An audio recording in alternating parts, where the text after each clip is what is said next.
Kisah ini diambil dari film Chariot of Fire yang merupakan kisah nyata tentang iman, keberanian, dan pengorbanan diri dari seorang pelari Skotlandia yang saleh, Eric Liddell.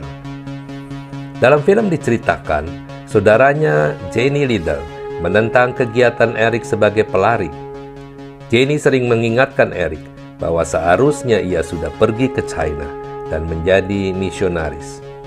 Namun Eric berhasil membujuk Jenny, katanya, "Saya diciptakan untuk suatu tujuan, dan tujuan itu adalah untuk China, tetapi Tuhan juga membuat saya berlari cepat.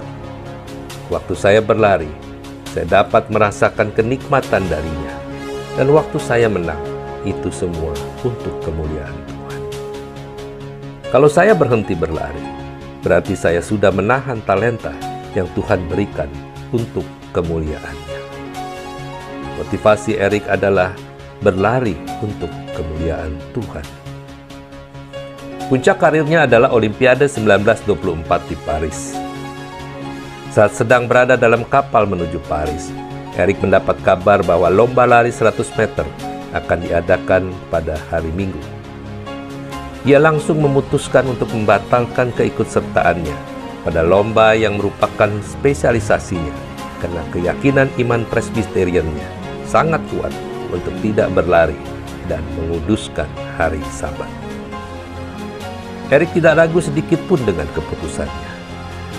Menjelang hari H lomba 100 meter, rujukan pun datang dari pihak keluarga kerajaan dan Komite Olimpiade Inggris yang membujuknya dan mengatakan Eric Liddell seharusnya mengutamakan raja dan membela negara, baru kemudian Tuhan.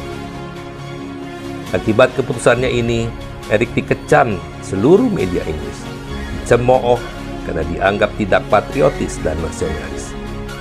Eric dikritik sebagai pengkhianat karena mengutamakan Tuhan daripada negara.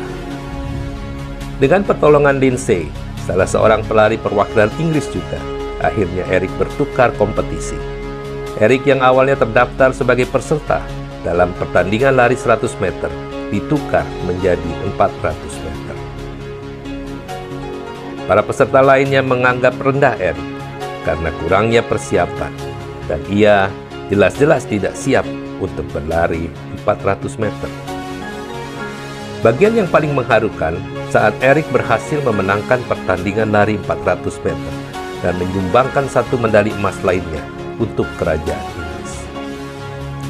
Ayat emas Eric yang selalu memotivasi dirinya di dalam berlari adalah Yesaya 40 ayat 31 yang berkata, "Tetapi orang-orang yang menanti-nantikan Tuhan dapat kekuatan baru. Mereka seumpama Raja Wali yang naik terbang dengan kekuatan sayapnya.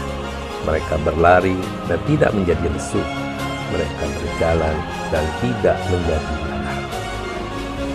Setelah memenangkan medali emas pada Olimpiade 1924 tersebut, Eric tetap menjalankan panggilan hidupnya untuk menjadi misionaris di China.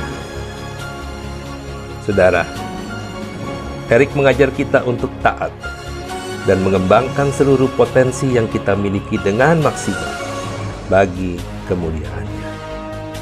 Karena sesuai firman-Nya di Kolose 3 ayat 23 berkata, "Dan segala sesuatu apapun yang kamu lakukan, kerjakanlah dengan segenap jiwa seperti kepada Tuhan dan bukan kepada manusia."